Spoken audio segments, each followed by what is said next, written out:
Section 1. What if I told you the businesses making the most millionaires right now are the ones nobody wants to talk about? No tech startup, no viral app, no influencer deal. Just quiet, predictable, boring cash flow stacking up month after month while the world scrolls past without noticing.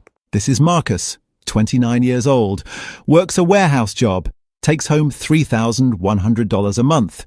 He's tried side hustles, drop shipping, crypto flips, reselling sneakers.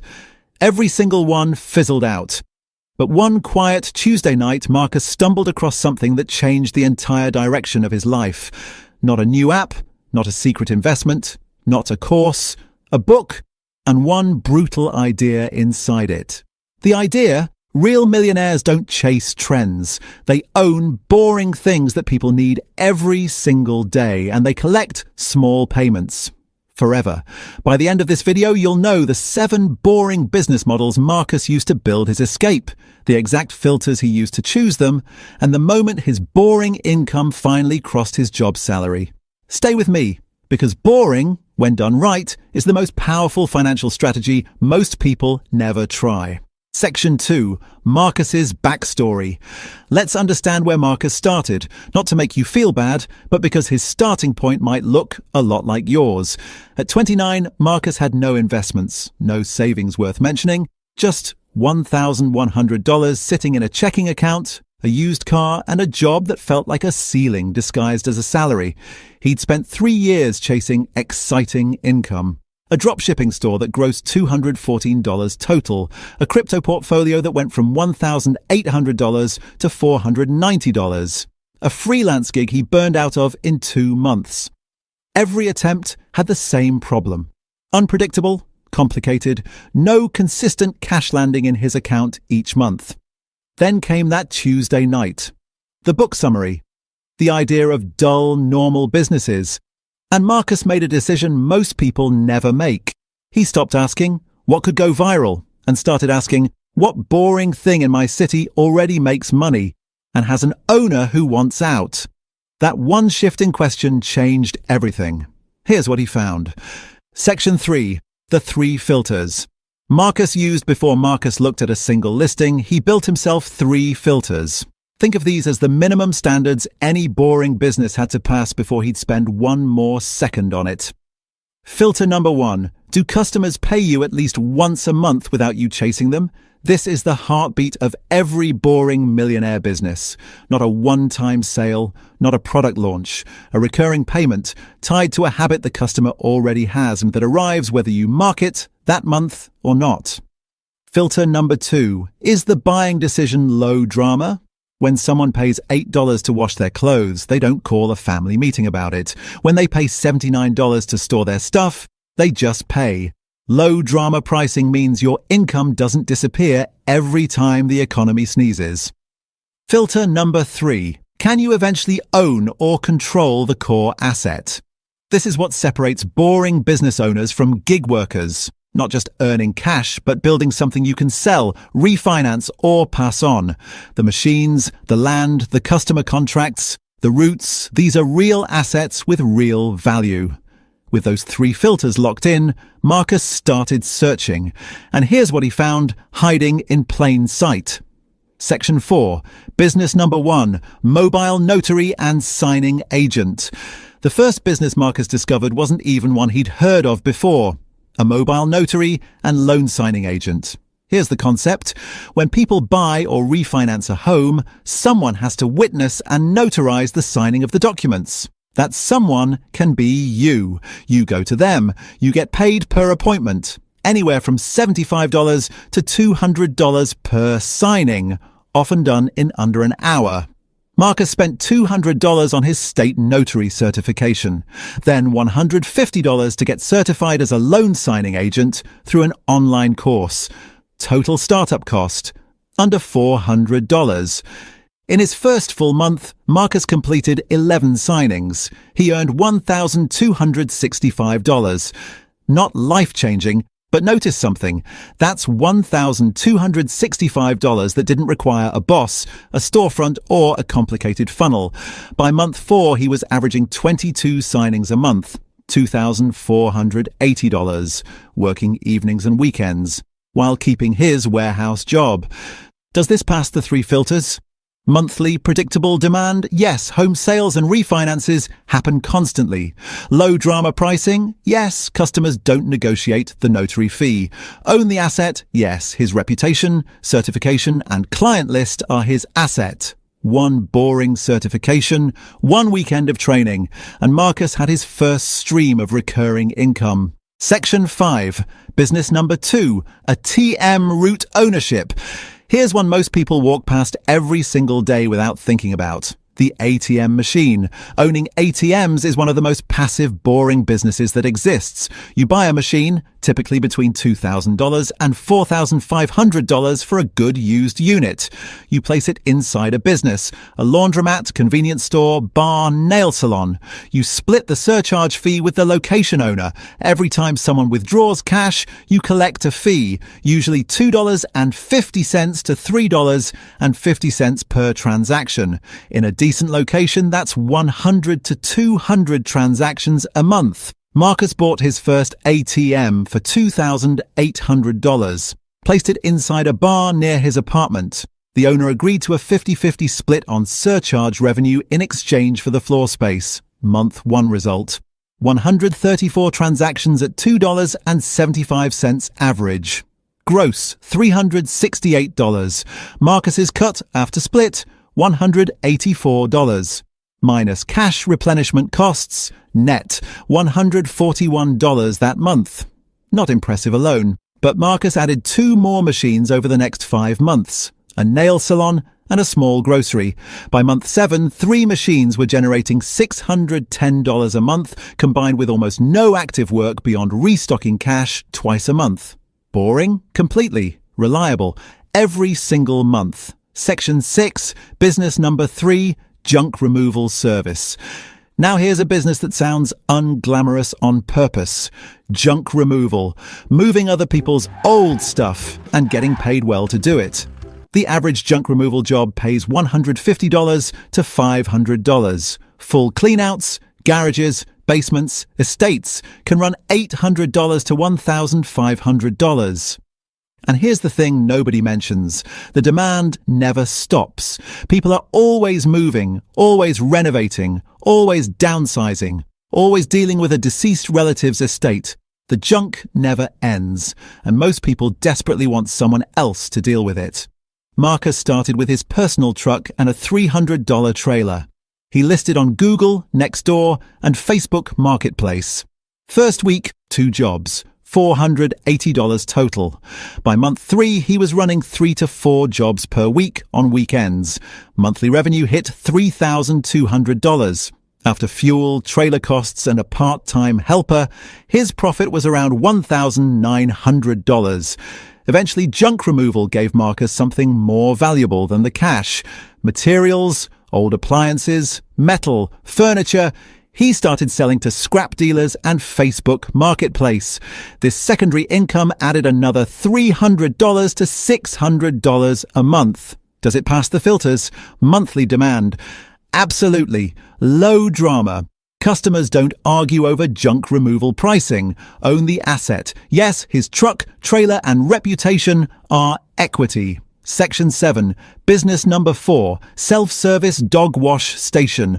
This one surprises people. Self-service dog wash stations. Think of it like a laundromat, but for pets. You install 1 or 2 grooming tubs inside an existing business, a pet store, a feed store, a grooming salon, with shampoo dispensers, dryers, and raised tubs. Customers pay $15 to $25 per session. No appointment needed. No staff required during the wash. Marcus partnered with a local pet supply shop. He paid $4,800 to install 2 professional self-service tubs. The equipment, plumbing, and setup. The shop owner got a revenue split. 30% of every wash. First month, 61 washes at an average of $18. Gross revenue, $1,098. Owner's cut, $329. Marcus's net after split, $769. By month 5, word of mouth had driven that to 110 washes monthly. Monthly net to Marcus, $1,386, from equipment he installed once. The beauty of this model is what it truly is, a coin-operated asset inside someone else's real estate. No rent to pay, no staff to schedule, just maintenance, occasional restocking of supplies, and watching the numbers grow. Section 8, business number 5, parking lot ownership. Or here is the most misunderstood, boring business on this list. Parking, not a massive downtown parking garage, just a small lot. 10 to 20 spaces in a busy area, near a hospital, a stadium, a university, a train station. People need to park. They pay. Every single day. Marcus didn't buy land. He leased a vacant lot from its owner, a landlord who had empty space and no interest in operating anything. Marcus paid $600 a month lease, installed a simple automated payment kiosk for $1,200, ran the lot on weekends and event days. On a regular weekend day, 40 cars paying $8 each. That's $320 over 8 event or busy weekend days a month.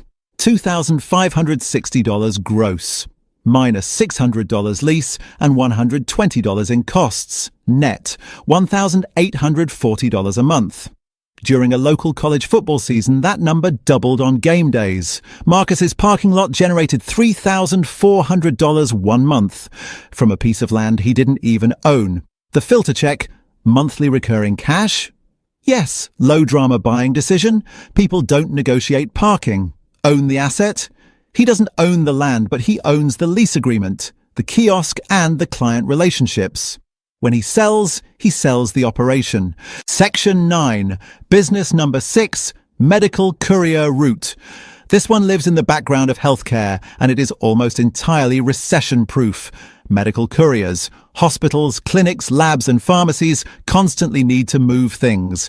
Lab specimens, medical records, medications, supplies, and they pay contracted courier services to do it, on regular, predictable daily routes. Marcus started as a driver for an existing courier company to learn the routes and contracts. After 6 months, he registered his own LLC, got the required certifications for medical transport in his state, and landed a small contract with 2 local clinics. His first contract, $1,100 per month guaranteed for 5 days a week, deliveries between a clinic and a hospital lab. 2 hours of work each morning. Within 8 months, Marcus had 3 clinic contracts totaling $3,600 a month in guaranteed revenue. He hired a part-time driver for $900 a month to cover 2 of the routes. His net, $2,700 a month, with about 90 minutes of his own time each day. Medical courier routes pass every filter. Monthly guaranteed contracts, check.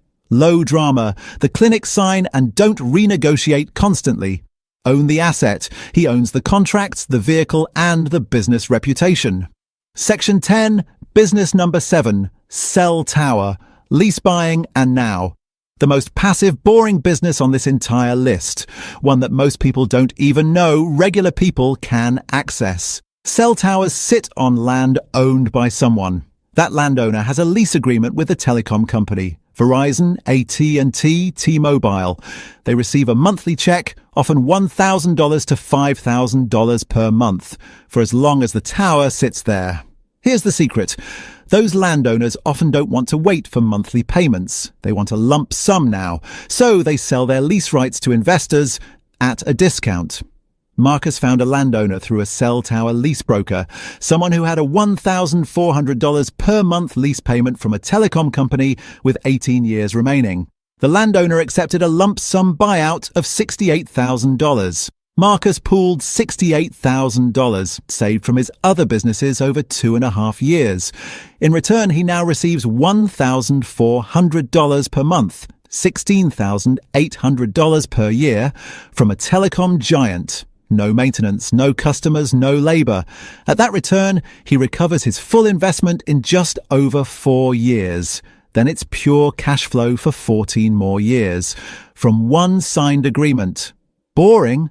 The most boring thing on this list. Powerful? Incredibly. Section 11. Marcus's result. The moment. Everything crossed. Marcus didn't launch all 7 at once. He built them one at a time over 5 years, and the growth wasn't explosive, it was stacked. Year 1, mobile notary plus ATM machines, $2,900 a month on the side. Still working the warehouse job. Year 2, added junk removal, combined boring income, $4,600 per month. His job paid $3,100. The businesses had overtaken his salary, but Marcus didn't quit yet. He stacked. Year 3, dog wash station and parking lot. Combined income now $6,800 per month, more than double his job. Year 4, medical courier contracts, monthly boring income, $9,500. Year 5, cell tower lease purchased with pooled savings, monthly passive baseline locked in, $11,000 plus. At 34 years old, 5 years after the Tuesday night on the bus, Marcus's net worth crossed $1 million. Not from one big bet, not from going viral, from 7 boring, predictable, unsexy revenue streams that stacked silently while the world looked elsewhere. His warehouse colleagues called him lucky. They saw the result. They didn't see the Saturday mornings restocking ATMs, the Tuesday evenings doing notary signings, the slow, boring discipline of choosing dull over dazzling every single month. Section 12. What you can do starting tonight. So what does Marcus's path mean for you? First, pick one category from this list that fits your city. Dense area? Look at ATMs and notary routes. Suburban? Junk removal or parking? Near hospitals? Medical courier? Anywhere? Self-service dog wash. Second, apply the 3 filters to every business you look at. Monthly recurring payments, low drama pricing, an asset you can own or control. If it passes all 3, pay attention. Third, don't wait for the perfect moment. Marcus started with $400 and a free weekend. The notary certification didn't require a business plan, a mentor, or a loan. Boring is not a consolation prize. Boring is the strategy. It's the thing that keeps working when algorithms change, when trends die, when the hype fades. Marcus didn't build his million by being the smartest person in the room. He built it by being the most consistent person in the room, month after month, business after business. You don't need a brilliant idea. You need a boring one. That survives.